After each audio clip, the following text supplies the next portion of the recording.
Kukunin nyo na po yung inyong electric fan. Ayan po yung inyong electric fan. Tapos na. Subscribe nyo po ang aking channel para kayo ay makapanood ng mga video kong ginagawa.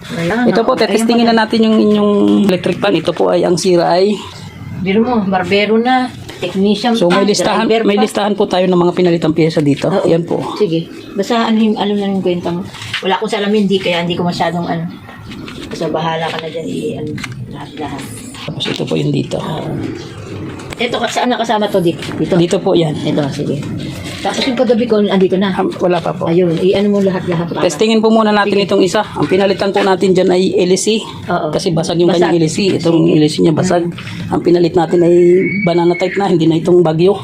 Tawag pala doon, Bagyo? Bagyo blade.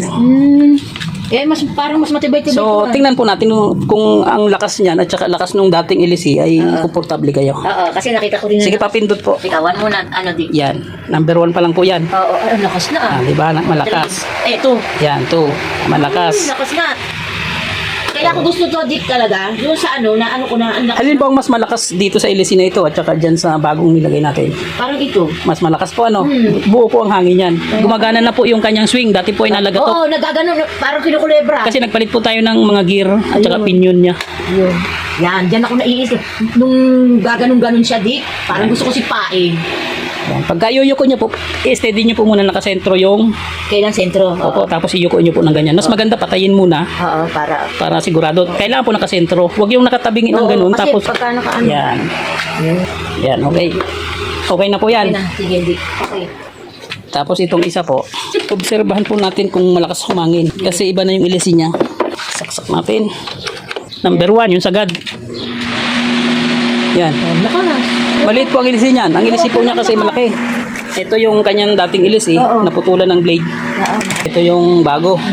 Banana type din po ang pinalit natin dyan. Malakas din. Pabalik po. Yan. Yan. Tari. Yan ang tari. Yan po, malakas. Okay. Kampante na po kayo dyan. Hindi nyo na i-order ng ganitong klaseng LC. Mag-order pa. Ganon din yun. Parehas din yun din.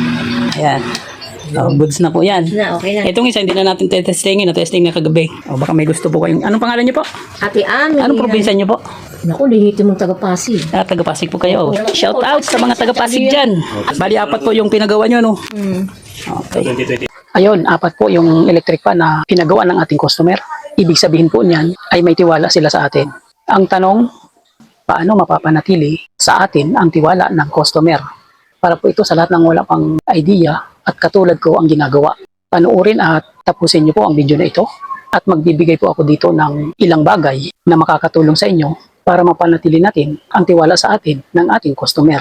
Pero bago yan, shout out po muna sa lahat ng aking mga subscribers dyan, sa lahat ng mga nag-like and comment sa aking latest video na sina Sir Redentor Sola ng Camarines Sur, Bobby Redublarejero ng San Ildefonso, Bulacan, Betong Cubias, Annex Ong ng Davao City, Hiner Marrero ng Antipolo City, Sir Jun, si Dario R, Cesar Plestado, Gani Pitilla ng Pangasinan, Jamal Boy, Nuni Garcia, Hinaro, San Juan, Narciso Suelto ng Calamba, Laguna, Ali Saluan, Lorenzo Advincula Jr. ng Tansa Cavite, Alex Paroni ng Camarines Sur, Celso Asilo, Joseph Baluyot, CK Trading, Nilo Tabanay, Edgardo J. Argato ng Bataan, at sa lahat po ng mga silent viewers ko dyan.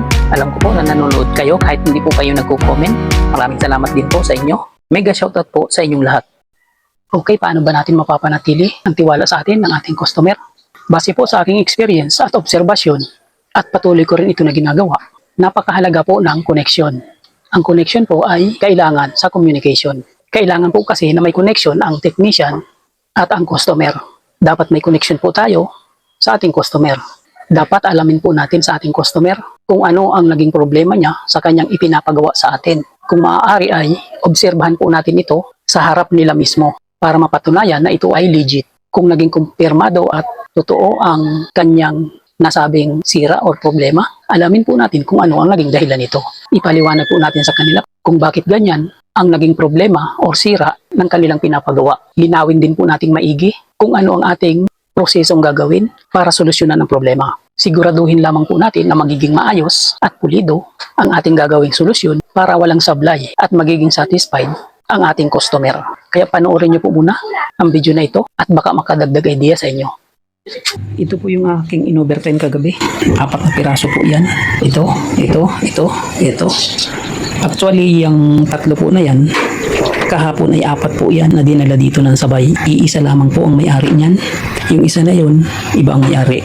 Pero itong 3 na ito, may isa pa yan, bali 4 ito. Nauna ko na lang na ginawa yung isa kahapon dahil hinintay ng may-ari at wala na daw siyang magamit. Nandito na lahat ang kanyang electric pan. At yung isang nakuha niya na yun ay nagpalit po tayo doon ng motor. O hindi ko na po na-video kung paano magpalit ng motor dahil nagmamadali po tayo. Kung gusto niyo pong mapanood kung paano magpalit ng motor ng mga electric pan, may mga video na po akong ginawa sa mga nauna nating upload video. Bisitahin niyo na lang po ang aking channel. I-search niyo lang po kung paano magpalit ng stator ng electric pan o kaya i-click niyo po yung pamagat ng video na ito sa baba at makikita ninyo doon yung mga link ng iba ko pang video regarding sa pagre-repair ng electric pan. Baka makatulong po ang mga iyon sa inyo. Okay, ito po. Ayaw mag-swing. Kung ayaw pong mag-swing ng inyong electric pan, ayaw humarap sa kaliwa at kanan, katulad ng sira ng electric pan na ito. Ang pinakang suspect po dyan ay yung gearbox. Posible na yung mga gear or pinion sa gearbox ay mga nabasag or gastado na ang mga gear. Yun lang po ang tingnan nyo at check upin. Baka hindi na kayang paharapin ng swing arm sa kaliwa at kanan. So nagpalit lang po ako dito ng pinion at saka yung takip ng gearbox ay basag na rin. So nagpalit po tayo, kaya ito po ay humaharap na sa kaliwa at kanan. Ang blade po ng electric pan na ito ay basag na rin. Posibleng ito po ang naging dahilan, yung basag na yan, kaya bumigay yung gearbox. Ganito po yung kanyang blade at wala po tayong available niyan. Ang available po natin ng mga blade ay katulad lamang ng mga ito. So ang ganitong blade po ay wala akong stock, kaya ginawa natin ang paraan, nagpalit tayo ng blade. Ganito po ang ating pinalit. Universal, kahit anong brand, pwede po ito. So ang mga blade po ng electric pan, kung wala kayong mga available, pwede po tayong magpalit ng ibang klaseng blade tulad ng blade na ito. Kung sakaling hindi naman magustuhan ng may-ari at gusto ay yung ganitong klase pa rin ang ipapalit pero wala tayong available, pwede naman po tayong umorder niyan sa online.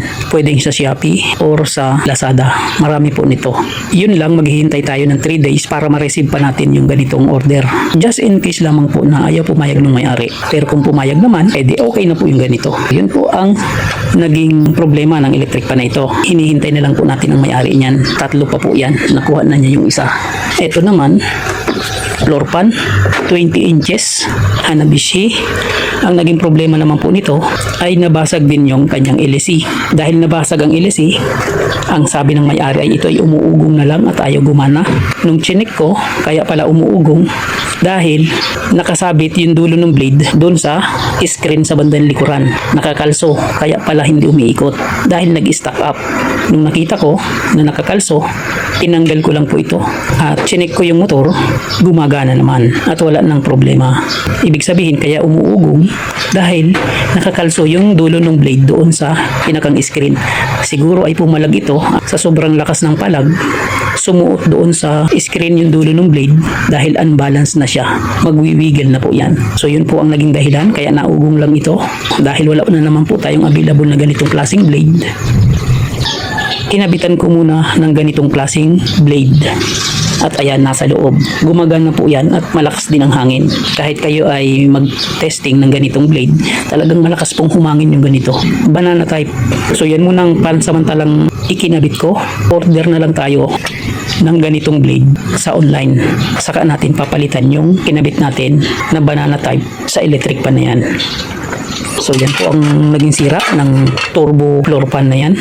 Lahat po yan ay gumagana na.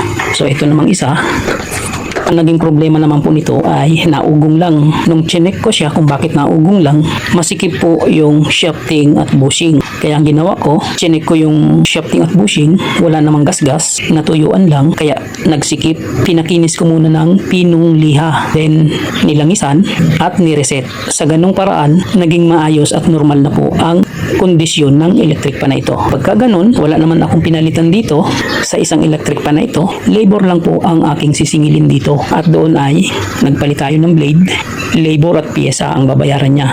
Sabihin natin sa may-ari kung ano yung mga ginawa natin at pinalitan sa mga ito.